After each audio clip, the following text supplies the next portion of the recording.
Hey guys, so in this tutorial, I'm going to go over some basic data structures. Notice I named a file datastructures.py. I came into the three little slashes and I went into this iPhone, and then within here I'm in datastructures.py. I did the little add button at the bottom if you want to follow along. Anyways, I'm going to go over the three of the most common data structures: a list up here, a dictionary, and a tuple. Anyways, a list is pretty self-explanatory. It's a list of things, a grocery list, a number list, whatever you want.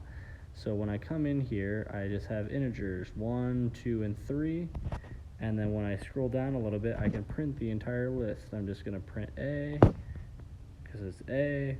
It's very easy. So when I click run, that little triangle in the upper right, notice I get the entire first list as my very first print statement. We haven't gone through the rest yet.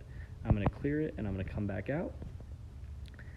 Now, what happens if I want to get the first element of A? It's often called slicing, and Python is zero-based indexing. So this 0 right here, what it's saying is I want you to grab the 0th element, which is really the first element when we think of humans, out of A. So when I come up here, the first element is going to be 1, and so that is determined as the 0th based index. So when I run it again, I get a 1 out. Notice I have the 1, 2, 3, same list as last time. Now I have a 1. Now let's clear out of that and come on back. Now let's get to something a little bit more fun. It's a dictionary. A dictionary is just another data structure.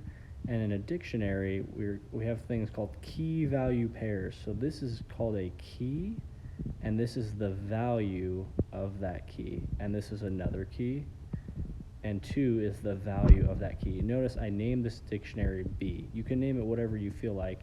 It does have to have these curly braces, a key, a colon, a value, and then a comma separating a new key-value pair. Okay? So what happens if I want to get something out of this dictionary? I can get the value for the call to key by accessing B. So I come into B, just like I have in my dictionary name, and then I say get call to key, and what that's going to do is it's going to get call to, and I'm going to come up here into call to, and it's going to return the value of 2. So I'm calling this key, and it's going to return the value. Okay, so when I click run, I'm going to get a 2. That's nice. So I'm going to clear that out and come on back. And lastly, I have a tuple. A tuple, you might notice, looks exactly like a list, except I've got parentheses instead of brackets. And that does change the data structure in Python. So up here I had brackets, and down here I have parentheses. A tuple is what's called immutable. So that means you cannot change it. So you might be wondering, well, why would I ever use a tuple versus a list? Well, the reason is you might be needing to conserve memory in some fashion, and so a tuple is lighter in terms of intensity on your memory.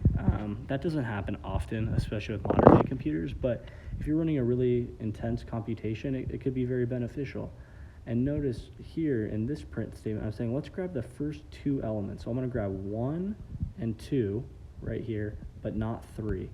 So what that means is I'm going to use this colon. It's a syntax for slicing. And what this colon does is it means grab everything before the second element. And remember, it's zero-based indexing. So I'm going to grab the 0th element, the first element, and then I'm going to stop at the second. So I will not grab this second guy. So C is the name of our tuple. Grab the 0, 1, and then grab not 2. Okay? That was a weird way of saying don't grab 2. And when I click run, I get the part of the tuple, just the 1 and the 2.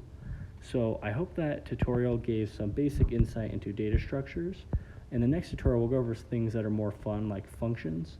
And then from there, hopefully we can do things like build a class, potentially like a calculator, which uses functions and really gives Python the object-oriented nature that everybody talks about and is the reason why it's so popular in data science.